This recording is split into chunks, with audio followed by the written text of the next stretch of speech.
Baik,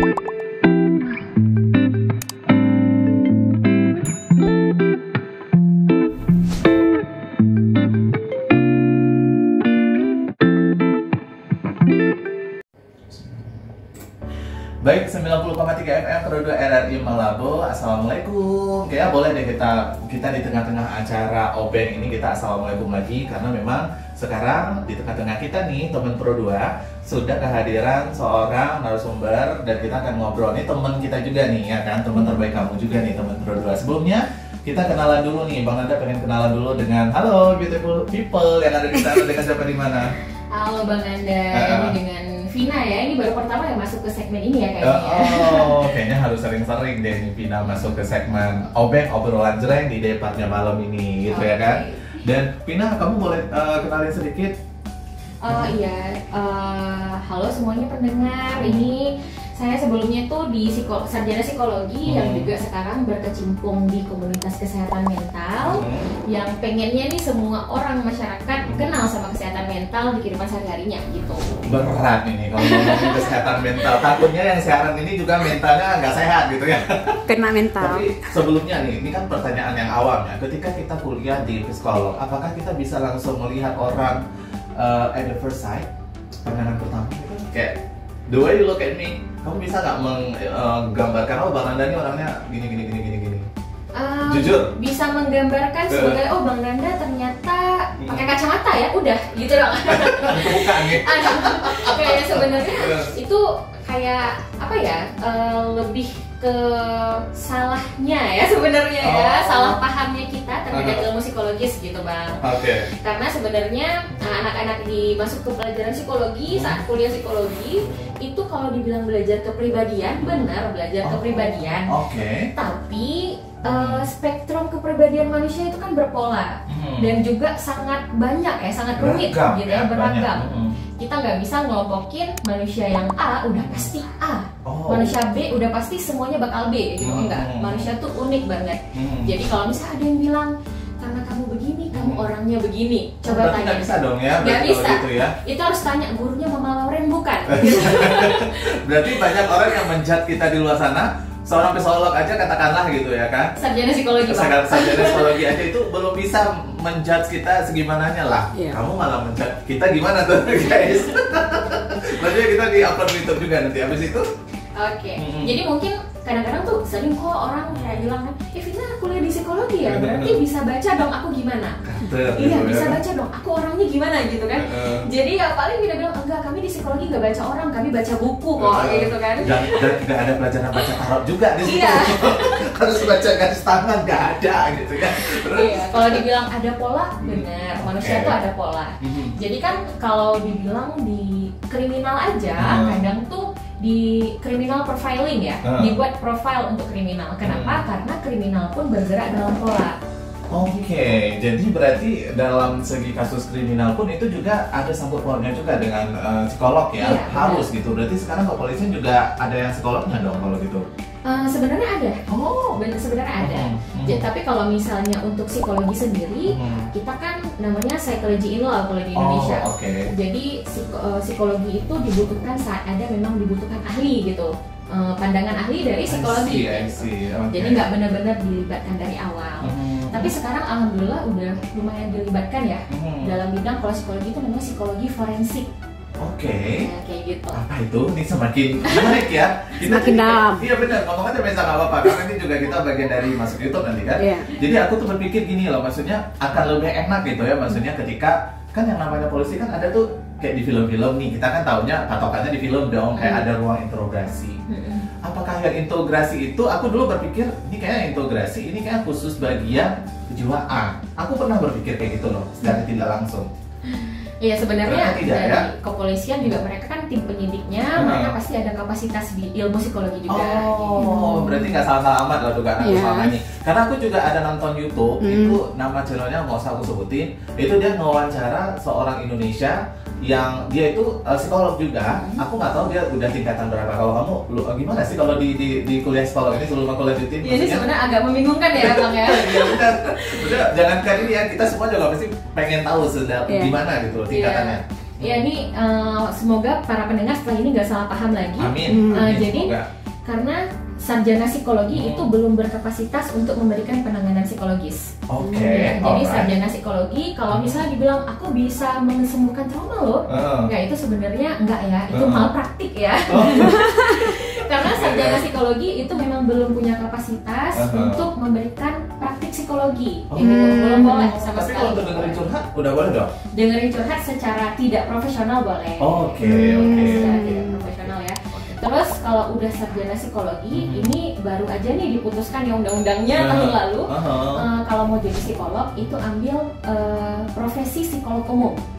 Jadi kalau kayak perawat itu dia ngambil nurse. Iya benar. Jadi dia ngambil skill ahlinya lagi gitu. Oke. Dan kemudian nanti dari psikolog umum kita udah jadi psikolog, itu udah berkapasitas memberikan penanganan. Kemudian itu baru mau ambil bidang apa, spesialis apa lagi. Tuh. Berarti kayak dokter juga, ya kan? Udah dokter umum dia ambil spesialis apa kandungan, misalnya kayak gitu ya? Bisa. Gitu ya. Oke. Jadi lebih aku jadi udah lebih tahu nih sekarang. Jadi jangan lupa dicek STR-nya, SIP-nya ya. Jadi sekolah juga ada STR-nya. STR-nya gitu. Jadi ntar jangan curhat ke Bang Nanda mulu. STR-nya nggak ada coy gitu ya. Oke. Jangan takut ya untuk curhat sama psikolog ya. Karena tadi juga kita sebelum ini udah sharing-sharing sama Bang Nanda ya, Bang ya. Sebelum ini kita mulai. Jadi kadang-kadang ya orang tuh takut ya kalau misalnya mau ke psikolog, ntar aku dikira nggak bener lagi pikiranku gitu ya. Mohon maaf kalau konsultasi orang sekarang, aku mau ke psikolog, pasti dalam hatinya kamu gila gitu ya. Kamu gila, Davi kamu gila gitu. Jadi orang belum apa-apa nih, dia masih merasa dia mau curhat aja udah dijudge gila. Iya benar. Ya, bener. Padahal kita udah stres tuh ya. Ya beneran gila lah kalau kayak gitu. Gara-gara judgement orang jadi di label ya. Ternyata aja enggak kayak gitu ya konsultasinya ya. Oke. Malah sebenarnya ke psikolog ini itu kalau di Melabuh, Vina sebenarnya karena memang mungkin selama ini ngikut-ngikut dosen untuk yang di Banda Aceh itu kalau di Melabuh masih jarang ya. Psikolog kita di Melabuh juga masih belum banyak. Memang nggak banyak. Nggak banyak ya, cuma dua gitu. Iya benar-benar banget, cuma 1-2 yang ada STRN ISIP ini. Kalau di Banda Aceh itu kebanyakan udah alhamdulillah ya orang-orang yang anak-anak muda itu udah mulai mencari sendiri biro-biro psikologi kayak gitu. Jasa konsultasi psikologi mereka gitu udah sadar kayaknya kok aku kayaknya udah stres yang berlebihan. Kan stres itu tiap hari ada ya Bang ya. Kan beda-beda ya, misalnya tekanan pressure dari rekan kerja atau juga dalam keluarga, pertemanan, percintaan. Kalau aku stresnya sama anak gitu kan. Nah ini juga untung loh ketemu sama dia. Iya makanya. Curhat secara tidak profesional. Iya benar. Kan aku juga bilang tadi kalau aku stresnya tuh anak ya kan. Iya karena ngurusin anak gitu ya kan. Iya benar-benar. Karena stres orang kan beda-beda ya Bang ya. Bisa jadi nih ibarat kadang kenapa kita ngejudge orang yang stres itu karena mungkin kita nggak bisa relate sama stresnya dia. Benar sih. Karena kan kita nggak ngerasain yang dia rasain. Oke. Terus? Nah makanya kalau misalnya psikolog yang di Banda Aceh itu udah beragam banget. Ada yang misalnya yang maunya bagian remaja. Ada kok psikolog yang memang jam terbangnya banyak di remaja. Jadi dia fokusnya only pada teenager, pada remaja. Oke. Ada juga yang mungkin mau yang konsultasi yang tentang pranikah atau setelah menikah gitu ya kan ya. Banyak masalah-masalah di rumah tangga gitu mungkin yang memang kita rasa ngapain sih orang luar terlibat dalam masalah kita ya kadang-kadang ada gitu ya kan. Tapi sebenarnya dengan adanya mediasi dari psikolog ada masalah-masalah yang nggak nampak di kita. Jadi kalau bisa Vina ibaratkan tuh kita itu punya masalah, kadang kita nggak bisa lihat masalah kita karena terlalu dekat dengan masalah. Ibarat gini loh. Udah jadi teman gitu loh. Masalah dijadiin teman, padahal kan nggak boleh ya terlalu berlarut, malah itu bikin mental kita jadi nggak bagus. Kalau ibarat masalah psikologis tuh ibarat gini ya. Ini tangan ini adalah masalah psikologis sebenarnya. Ini masalah kita, stres kita nih. Dia ada di depan mata kita. Kita nggak bisa lihat lagi kan karena saking dekatnya. Saking dekatnya kita nggak bisa lihat jelas lagi. Tapi kalau kita berjarak sama masalah kita agak jauh, oh ini masalah aku. Jadi lebih mudah untuk kita menyingkirkan masalah itu, untuk kita menyelesaikan gitu Bang. Makanya kadang orang stres berlarut-larut itu ibarat kayak kita di kamar, ibarat kita tinggal di satu kamar, terus dipenuhi dengan banyak sampah. Oh iya, aku udah bisa bayangin. Iya kan? Kamu cerita aja, aku langsung ribut banget ini. Kita hari ini ada masalah, lupain dulu lah, besok kita urus, jadi kita buang sampahnya. Ada masalah lagi hari ini, ada besok aja lah kita buang lagi sampahnya sampai numpuk sampai bau. Jadi kita merasa aku butuh healing, gitu kan? Oke, aku kabur dulu nih. Ibarat kita dari kamar itu kita kabur dulu, lega, nggak ada bau sampah, ya. Oke, keluar dulu. Iya, ibarat anak-anak healing nih kan. Oke, aku mau ke jalan-jalan nih ke pantai. Udah ke pantai kita lupa masalah kita kan. Terus pas kita balik lagi, ada lagi. Kita balik lagi, udah lupa nih. Terus kita balik lagi dengan sampah yang tadi banyak di kamar kita, itu kan ibarat masalah ya. Aduh kok bau busuk lagi ya, kayak gitu. Sama nih kayak masalah tadi. Jadinya nggak menyelesaikan masalah. Berarti kita harus menyelesaikan dulu satu sampah itu, ya kan? Nah, baru kita keluar dari situ, gitu ya. Berarti kita harus kayak bersihin dulu. Oke, mungkin kita mau take a break, kita keluar dulu, habis itu kita balik, tapi kita harus bersihin dulu masalah itu. Kadang kita nggak sadar ya kan, Bang. Numpuk masalah itu kita nggak sadar. Nggak, betul. Karena ada di dalam bawah sadar kita. Dan kadang, sorry nih ya, aku cut sedikit. Aku juga punya teman. Aku takut banget dia dengar pula dia.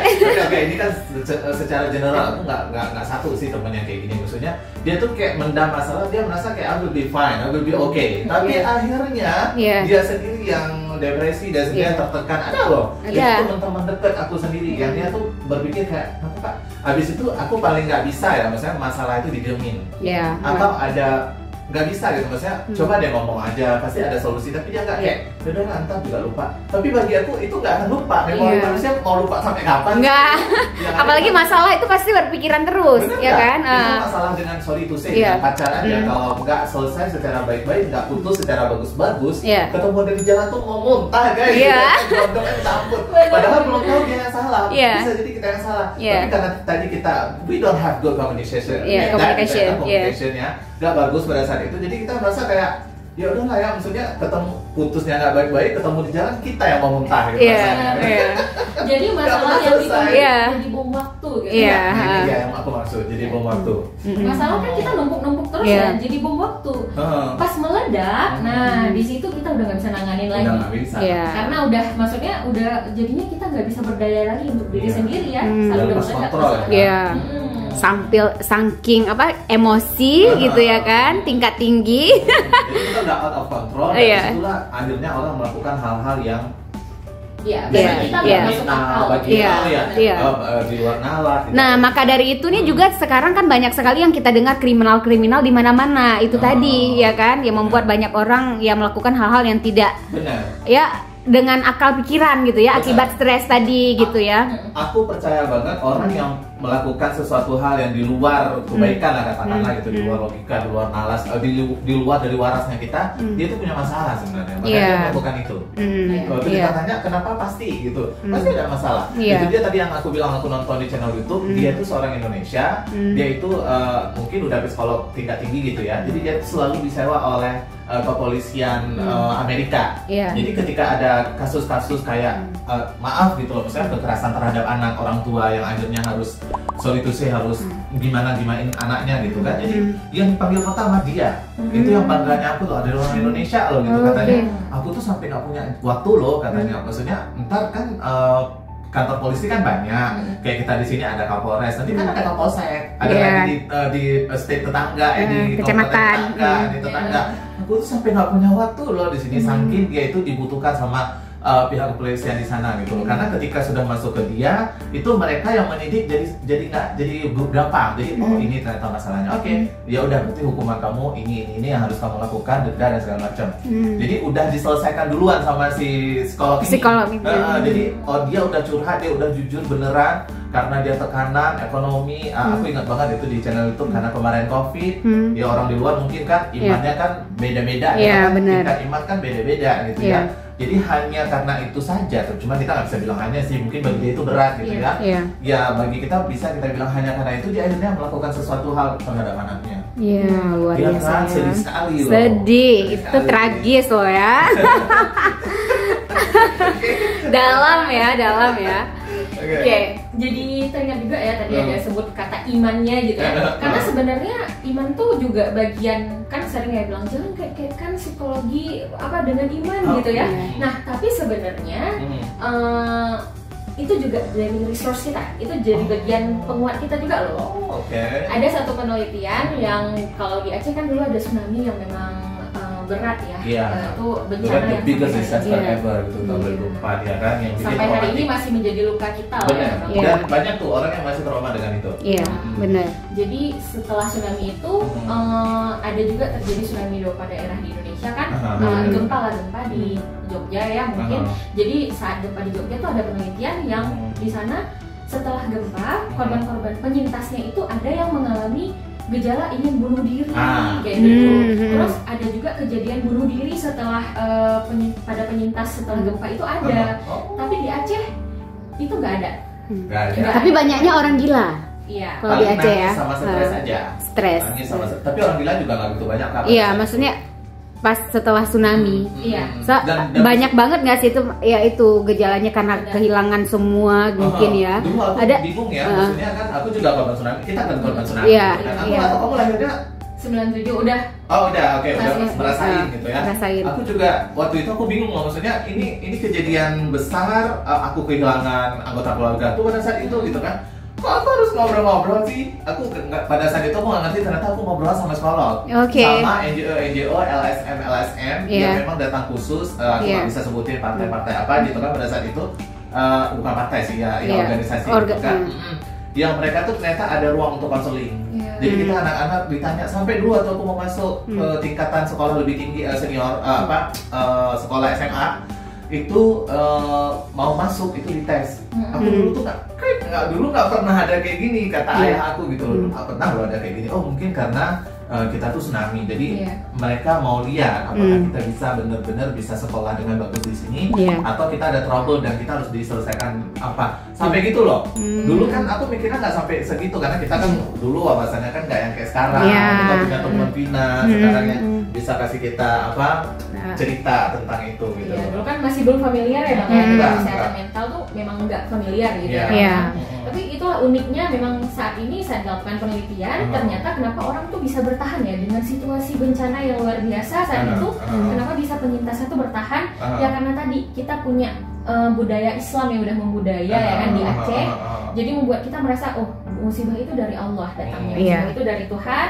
Jadi kita bisa berpegang sama zat yang kuat yaitu Allah. Dan kita disuruh kan perbanyak sabar, istighfar kan gitu kan? Dulu kan disuruh. Dan kalau saat ini juga kenapa dibilang resource pada orang manusia tuh bisa jadi iman, bisa jadi keluarga yang selalu mendukung ya, teman-teman kayak gitu ya.